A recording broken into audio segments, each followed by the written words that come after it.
Días, soy Alba Edo Lucha, R3 del Hospital Universitario de Navarra y junto con la doctora García Barea de la Unidad de Extremidad Superior hemos preparado esta sesión para hoy sobre el manguito rotador.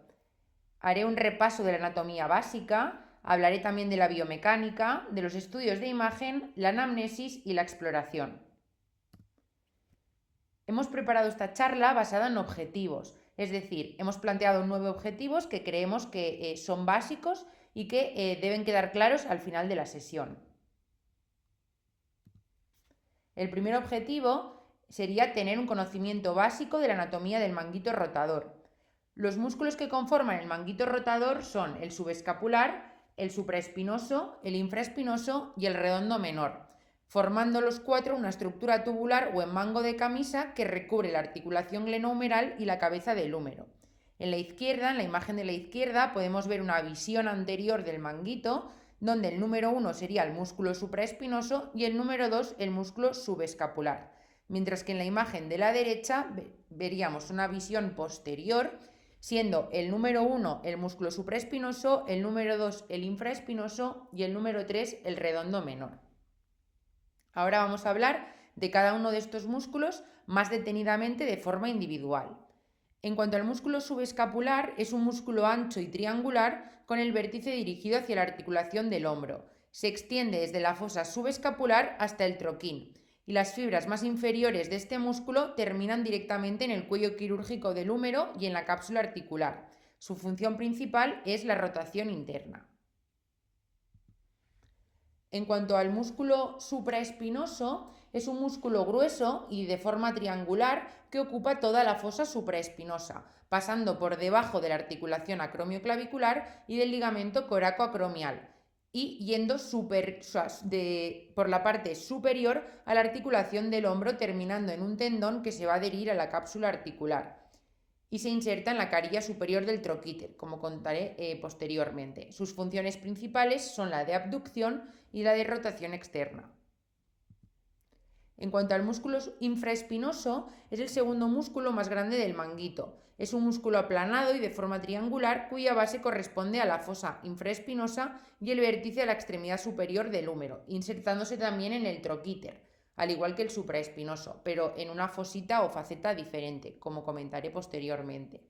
Junto al redondo menor forman lo que es la pared posterior del manguito, y su función principal es la de rotación externa, representando más o menos sobre el 60% de la fuerza de la rotación externa.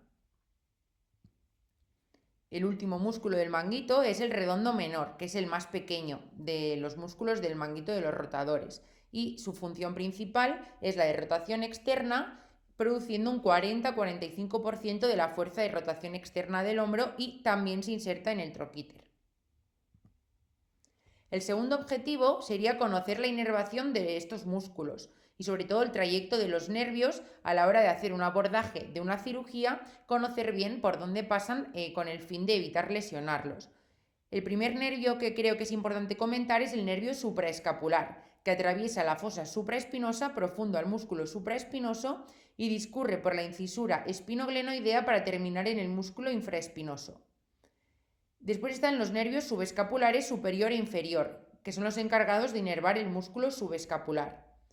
El nervio toracodorsal, que pasa por delante del subescapular, y por último el nervio axilar o circunflejo, que es un nervio bastante corto, que es motor y sensitivo y discurre también por delante del músculo subescapular. El tercero de los objetivos es conocer las relaciones tridimensionales del manguito rotador, es decir, saber y tener claro de qué está rodeado este manguito rotador.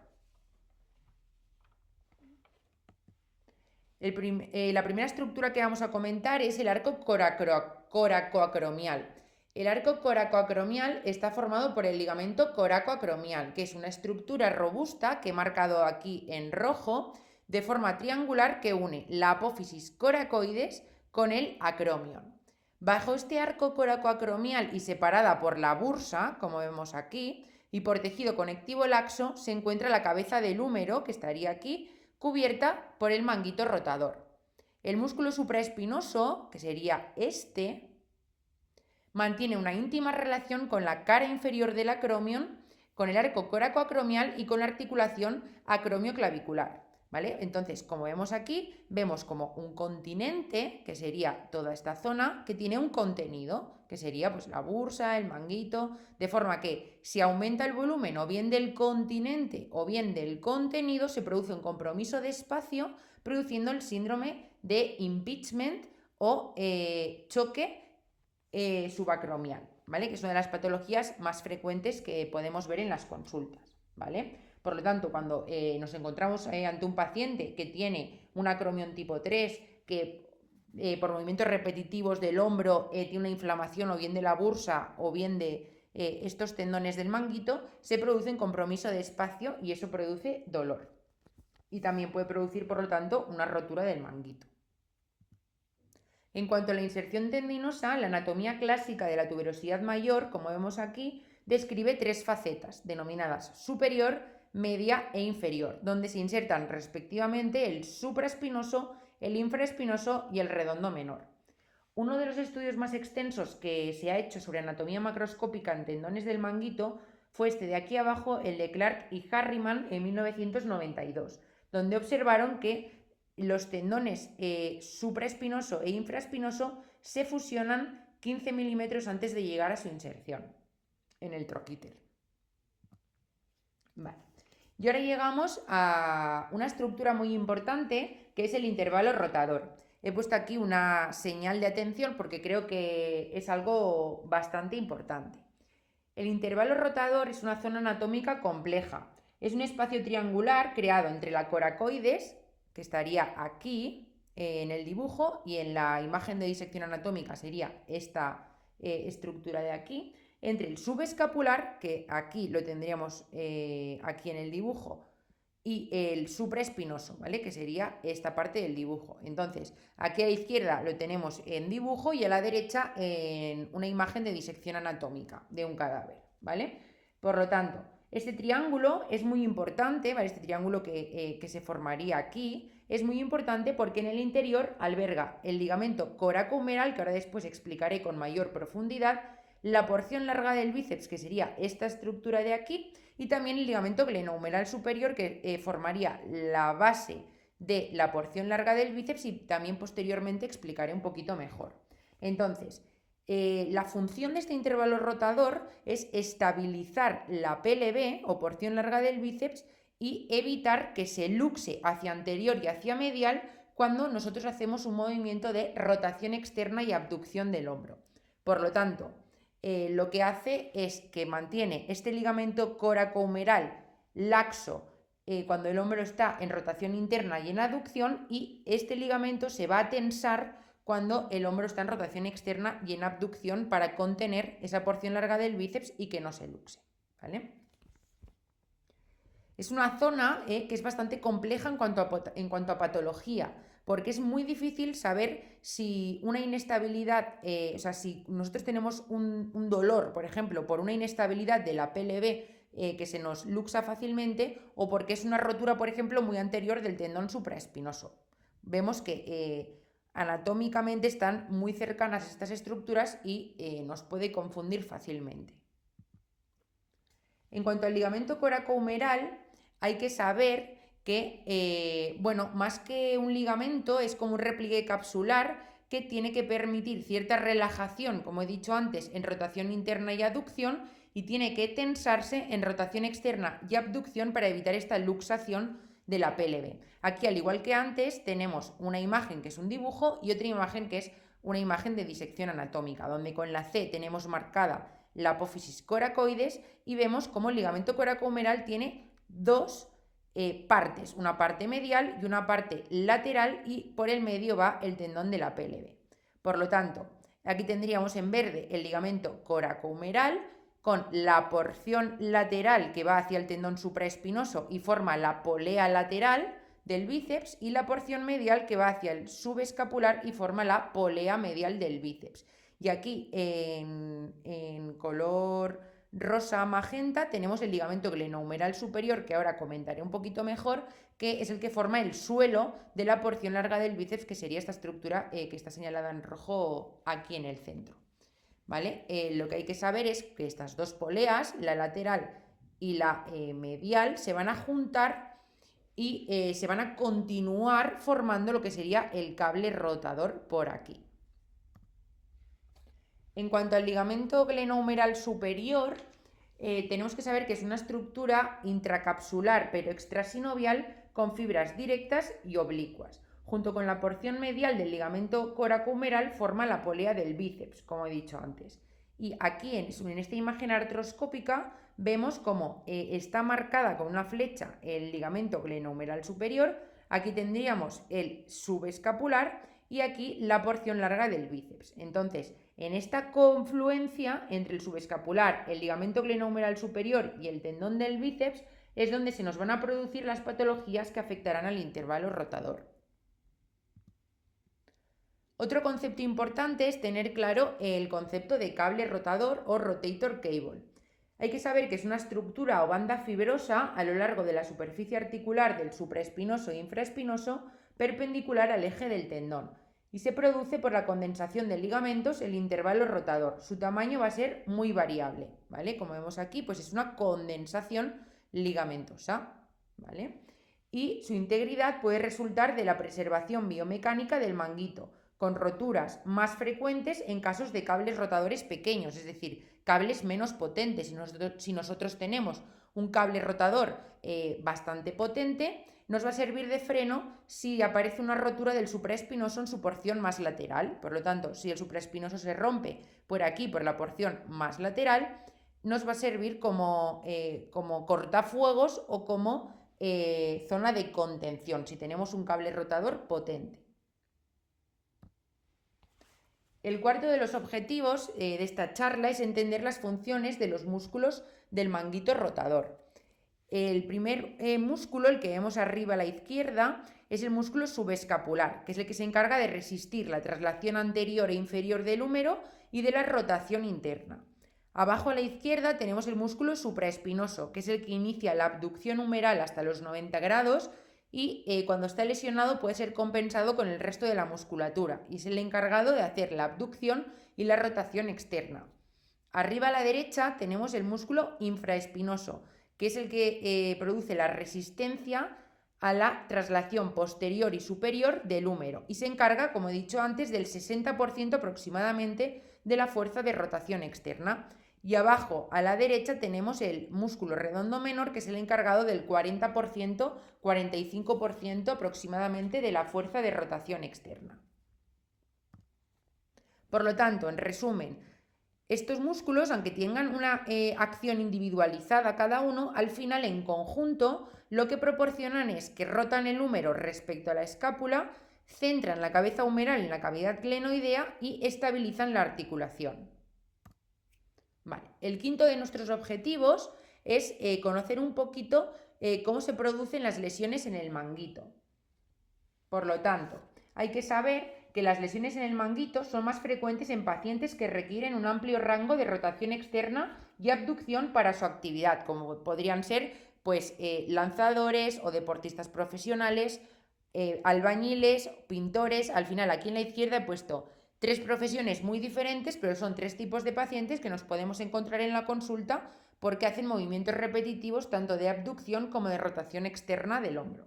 Por lo tanto, en primer lugar, se produce un impacto del borde superior de la glena contra la cara articular en estos movimientos extremos de rotación y cuando el manguito ya se encuentra lesionado, como vemos aquí en la imagen del centro, ya se cambia la distribución de las cargas y esto va a ocasionar una progresión y extensión del desgarro, sea cual sea el músculo lesionado.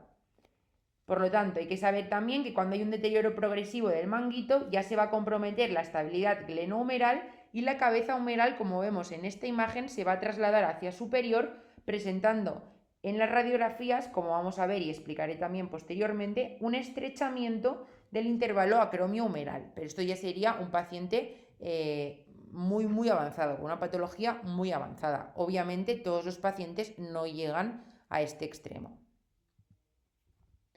El sexto de los objetivos sería saber, ¿creéis que la radiología simple tiene algún tipo de función en las lesiones de manguito? ¿O nos vamos directamente a la resonancia? Que, como bien sabemos, la resonancia es la prueba más indicada para estudiar las partes blandas. Por lo tanto, ¿tiene alguna utilidad la radiología simple en las lesiones del manguito? Sí, tiene utilidad, ¿vale? Nos va a dar bastante información. Nos va a decir la morfología y características del acromion. Podremos ver también la posición de la cabeza humeral respecto al acromion y respecto a la glena. Y también será muy importante porque podremos descartar otras etiologías, como la artrosis acromioclavicular, que hay algún quiste en la cabeza del húmero, por ejemplo. Por lo tanto, ahora voy a explicar cuáles son las principales proyecciones radiológicas. En cuanto a las proyecciones radiológicas que voy a explicar, la más importante sería esta. Por eso he puesto el cartel de atención, porque la AP verdadera, solo con una proyección de AP verdadera, ya podemos tener muchísima información y sería suficiente si hiciéramos esta proyección. Pero después voy a explicar también más proyecciones que serían como complementarias. Entonces, en primer lugar, la AP verdadera, que sería la que estaría bien intentar hacer a la mayoría de pacientes posible. ¿Qué nos va a aportar esta proyección? Pues nos va a permitir una valoración tangencial del espacio articular, donde podremos evaluar la subluxación de la cabeza humeral superior o inferior, es decir, hacia superior o hacia inferior, y valoraremos también la congruencia articular y saber si hay o no degeneración de la articulación. Otra proyección radiológica sería la AP de hombro en rotación externa, que nos va a permitir una mejor valoración del troquíter y podemos evaluar tendinitis calcificada, cambios quísticos en el troquíter o degeneración de la articulación acromioclavicular. Otra proyección es la proyección caudal, es la proyección de Rockwood o caudal a 30 grados. Es una proyección que se realiza en posición AP con una angulación caudal del rayo de 30 grados y nos va a mostrar la extensión anterior e inferior del acromio. Esta proyección es la proyección axilar. Se realiza con el brazo en abducción a 70-90 grados y el haz se dirige a la axila de abajo arriba y valoraremos la presencia de un oso acromiale. Si se nos pasa la existencia de un oso acromiale, puede ser algo, puede producirnos esto una evolución tórpida del paciente en su recuperación. Por lo tanto, esta proyección es bastante interesante también. Y por último, la proyección del desfiladero del supraespinoso, que define la morfología de la superficie inferior del acromion y el grado de estrechamiento del desfiladero del supraespinoso.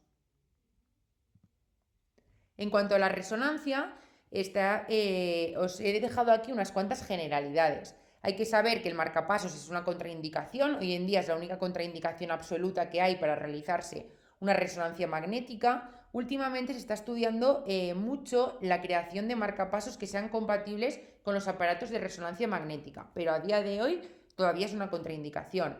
Otra cosa que hay que dejar muy claro a los pacientes es que tienen que estar quietos durante el tiempo que dure el estudio. Pues si dura 20 minutos, tienen que estar 20 minutos totalmente quietos. Por lo tanto, si son pacientes nerviosos o pacientes que tienen claustrofobia, tendríamos que plantear una sedación.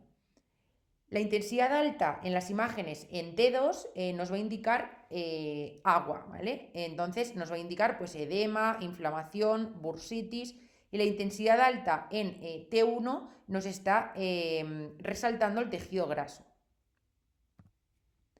El último de los objetivos de esta charla es conocer y hacer un protocolo ordenado de anamnesis y exploración física. ¿Vale? Este señor de la imagen es Agustín de Hipona, que ya hace muchos años, su vida fue entre el 354 y el 430 después de Cristo, por lo tanto ya hace muchos años dijo esta frase que he rescatado para el día de hoy de guarda el orden y el orden te guardará a ti. ¿A qué me refiero con esto? Con esto me refiero a que tanto en la anamnesis como en la exploración física, no solo del hombro ni de la extremidad superior, sino de la traumatología en general, pero sobre todo del hombro, que es lo que estamos hablando hoy, es súper importante ser ordenado para no dejarnos ninguna pregunta, porque cada una de las preguntas nos puede dar mucha información y cada una de las exploraciones o de las maniobras que hagamos también nos puede aportar mucha información. Al no haber ninguna exploración que sea completamente específica al 100%, necesitamos un conjunto de exploraciones para llegar a nuestro probable diagnóstico. Entonces, aquí os he puesto una imagen del Dr. Max Goodwin, que es mi personaje favorito de la serie New Amsterdam, que es una serie de un hospital de urgencias, del único hospital público, o del hospital público, perdón, más grande de Nueva York. Y bueno, pues si aquí tenemos a Max, al doctor Goodwin, y le viene un paciente con dolor de hombro, ¿qué le tiene que preguntar, ¿no? ¿Qué preguntas tiene que hacerle a ese paciente? La primera pregunta sería, ¿cuál es la molestia o queja principal? Como os he desglosado abajo, el paciente nos puede explicar o bien que tenga dolor, o bien que tenga debilidad, que tenga rigidez o que note rigidez en el hombro, que se note un hombro inestable o que tenga crepitación con dolor, bloqueo del hombro, parestesias o deformidad. Como he puesto dos asteriscos, en la patología del manguito rotador, la principal queja o molestia de los pacientes va a ser dolor y debilidad. También es importante saber la edad de los pacientes, la actividad laboral que realizan, como he dicho antes, pues podemos ver desde pacientes que son administrativos, profesores, albañiles, pues al final la demanda laboral de ese paciente no va a ser la misma. Es muy importante saber si ha sido un evento traumático o no, porque los pacientes se ha visto que tienen una lesión del manguito después de un evento traumático. Si los operamos quirúrgicamente, pues van a tener un mejor pronóstico que aquellos que el evento no ha sido traumático. Y saber también el nivel de actividad física que tiene el paciente para saber un poco las expectativas que tiene en su recuperación. Por lo tanto, los pacientes nos vendrán a consulta y nos dirán que tienen dolor. Esta diapositiva es bastante importante porque hay que saber muy bien dónde refieren los pacientes el dolor, ¿vale? Porque en la imagen del chico de arriba a la izquierda, ahí es donde se quejan los pacientes con dolor de hombro por patología del manguito, ¿vale? En la zona deltoidea, la zona lateral del hombro. Ahí es donde si se queja el paciente podemos sospechar que es patología del manguito rotador. Abajo a la izquierda, la chica se está señalando en la zona del trapecio, hombro posterior. Esto sería una radiculopatía cervical, ¿vale? Por lo tanto, es súper importante saber dónde les duele a los pacientes, ¿vale? Si les duele la zona deltoidea o les duele más la zona posterior, zona del trapecio, porque nos podría orientar más hacia una radiculopatía cervical. Después, como vemos en la derecha arriba, he puesto los principales movimientos que los pacientes suelen quejarse cuando vienen a la consulta que les molestan o que les producen dolor, que sería al elevar el brazo por encima de la altura de la cabeza, pues para coger un libro o dejar un libro en una estantería, les duele. Para abrocharse el cinturón también les duele. O para desabrocharse el sujetador, las mujeres también se quejan. Y otro de los síntomas, como he puesto aquí abajo, que es bastante característico de la patología del manguito, es que no pueden dormir por la noche. Este dolor es tan intenso por las noches que los pacientes no pueden descansar. Y nos lo cuentan así, es que no puedo dormir. En cuanto a la debilidad, como he dicho anteriormente, se produce sobre todo al elevar el brazo por encima del nivel de la cabeza y es muy importante saber diferenciar entre la debilidad verdadera o la debilidad por dolor, es decir, que el paciente tenga debilidad porque le está doliendo mucho. Y aquí he puesto un tip que creo que es bastante importante, que es acordarnos de que en las luxaciones de hombro en pacientes de más de 40 años, pero sobre todo en los de más de 60 años, el 50-80% van a tener asociada una lesión de manguito. Por lo tanto, pues es algo que es importante preguntar también a los pacientes si alguna vez han tenido algún episodio de luxación de hombro. Y ahora ya vamos a pasar a la exploración física. La exploración física es súper importante, yo la resumiría en esta palabra, sistemática. Súper importante ser súper ordenados y súper sistemáticos en la exploración física del hombro. Yo os voy a explicar un poco el orden que yo me he estudiado, yo he aprendido, pero cada uno puede hacer las maniobras en el orden que prefiera, pero sin dejarnos ninguna. Siempre y cuando no nos dejemos nada por explorar, podemos utilizar el orden que nos hayamos acostumbrado en la consulta para que no se nos olvide nada. Entonces yo os voy a explicar o os voy a ofrecer y mostrar este que es el mío, ¿vale? Primero de todo sería la inspección, después pasaríamos a la palpación. Después miraríamos el balance articular, primero el activo y posteriormente el pasivo, y ya pasaríamos a las pruebas específicas de hombro, que las dividiríamos en 4 apartados. En las pruebas de impingement, en las pruebas musculares, donde valoraremos los 4 músculos del manguito, el deltoides, el bíceps y las maniobras escapulares. Las maniobras escapulares son muy específicas de patología escapular, por lo tanto no las voy a explicar hoy porque es algo muy específico. Después las pruebas acromioclaviculares y por último las maniobras de inestabilidad. En cuanto a la inspección, vamos a buscar asimetrías. Si vemos atrofia de las fosas supraespinosa e infraespinosa, nos va a sugerir que hay una rotura de larga evolución y tenemos que descartar neuropatía tanto del supraescapular como del nervio axilar. En segundo lugar, pasaríamos a la palpación. Palparemos la articulación acromioclavicular. Es bastante característico que los pacientes que tienen artrosis acromioclavicular presentan mucha sensibilidad a la palpación de la articulación acromioclavicular. Intentaremos palpar el punto de Cotman, que es el punto de inserción del supraespinoso, la corredera bicipital y la inserción del pectoral menor en la coracoides. En cuanto al balance articular, como he dicho, aquí he rescatado de un libro este cuadro donde os he marcado en rojo las maniobras o los movimientos que no nos podemos olvidar hacer. Primero le diremos al paciente que los haga de forma activa y después los realizaremos nosotros de forma pasiva. Entonces hay que hacer siempre la abducción, la flexión, la rotación externa y la rotación interna. Aquí en este recuadro donde pone SB se refiere a paciente en decúbito supino o paciente en bipedestación y lo anotaremos todo en la historia clínica. Y ahora ya vamos a pasar a las pruebas específicas que son las pruebas de, como he dicho, las maniobras de impeachment, ¿vale? Entonces, el primer test es el test de NIR. En el test de NIR, como vemos en la imagen, el médico lleva el brazo extendido en pronación a la máxima flexión, mientras con la otra mano se encarga de estabilizar la escápula. El segundo test de las pruebas de impeachment o choque subacromial es el test de Hawkins, donde consiste en elevar, o sea, el explorador eleva anteriormente el brazo hasta 80-90 grados y entonces rota interno lo máximo que puede y esto produce dolor. Y por último está el test del arco doloroso. En el test del arco doloroso tiene dos pasos, ¿vale? El primer paso sería que el médico eleva el brazo pasivamente y un segundo paso, que sería el que vemos en la imagen, donde el paciente debe bajar el brazo extendido, ¿vale? Como está, controladamente en el plano coronal. Y es positivo si el dolor se presenta más o menos entre los 70-100 grados de abducción. Y ahora vamos a pasar a explicar ya lo que son las pruebas musculares. En las pruebas musculares, de manera general, evaluaremos mediante maniobras resistidas o isométricas cada músculo intentando aislar relativamente su función. Y anotaremos de cada uno de los músculos dos aspectos, el dolor y la debilidad. Todo esto pues, se puede apuntar con cruces, pues una cruz sobre 3, por ejemplo, o del 0 al 5. Cada persona puede anotarlo como prefiera. Entonces, en cuanto a las maniobras del supraespinoso, tenemos la primera, que es el test de Job, con el paciente con el brazo a 90 grados de abducción y 30 grados hacia adelante y rotación interna con los pulgares hacia abajo, empujamos los brazos al suelo y el paciente tiene que resistir esa presión que le estamos haciendo nosotros. Este signo es el signo del brazo caído.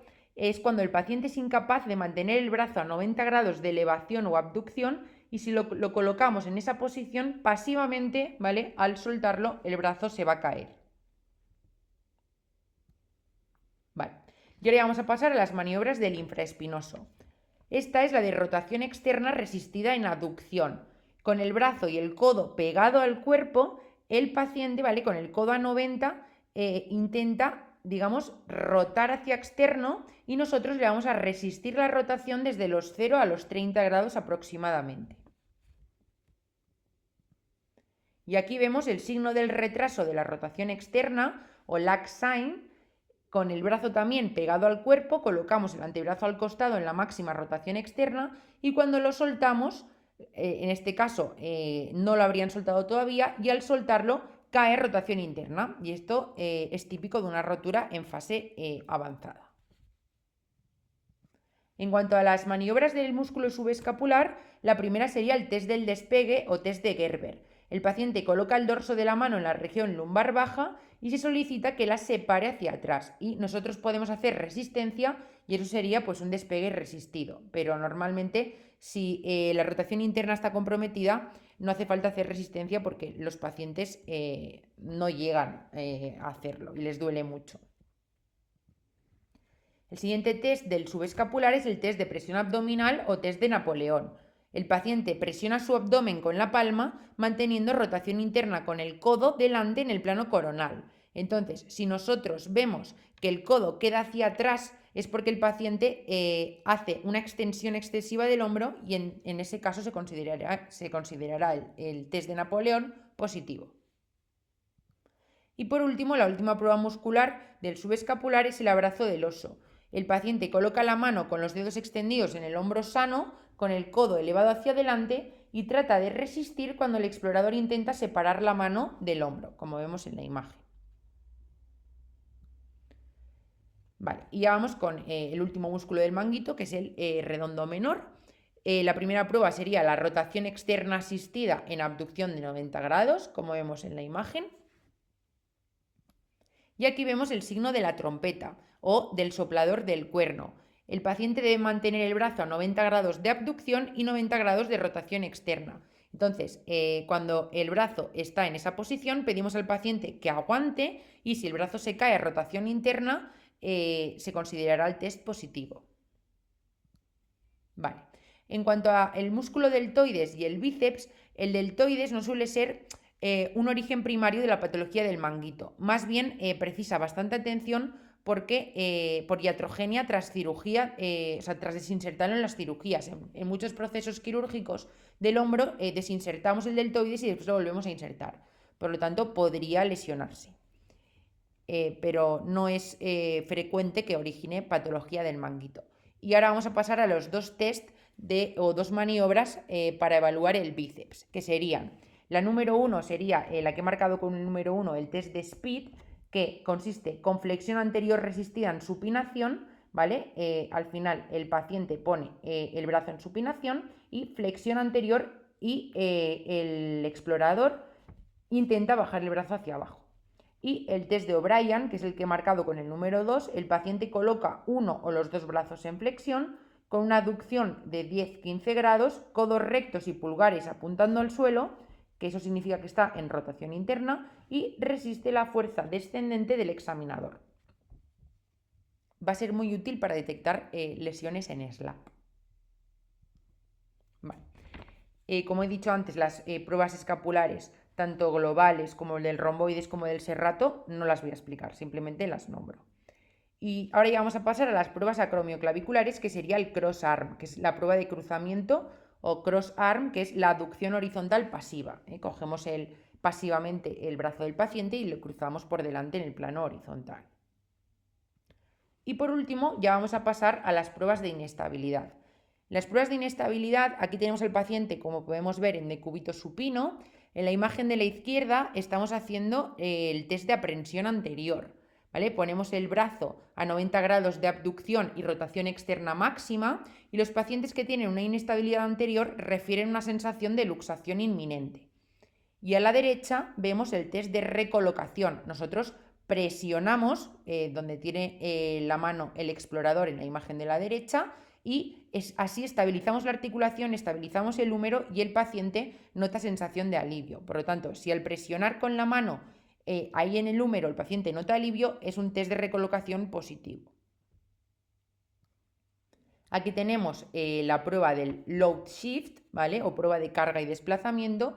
Realizamos una compresión axial y traslación anterior del húmero, también en posición de decúbito supino.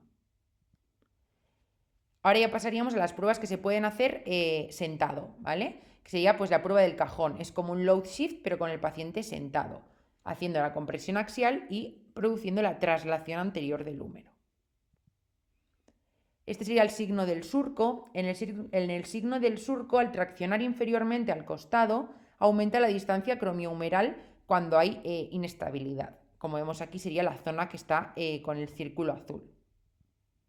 Y por último, el jerk test es la prueba para mirar la inestabilidad posterior. En este caso, el paciente está de pie en bipedestación, pero también podría hacerse tumbado, ¿vale? En decúbito supino. Y hay que poner el brazo en antepulsión y empujar el codo hacia atrás de manera brusca. Se llama el test también, este test también se llama el test de la sacudida. Y esto sería todo. Muchísimas gracias por vuestra atención.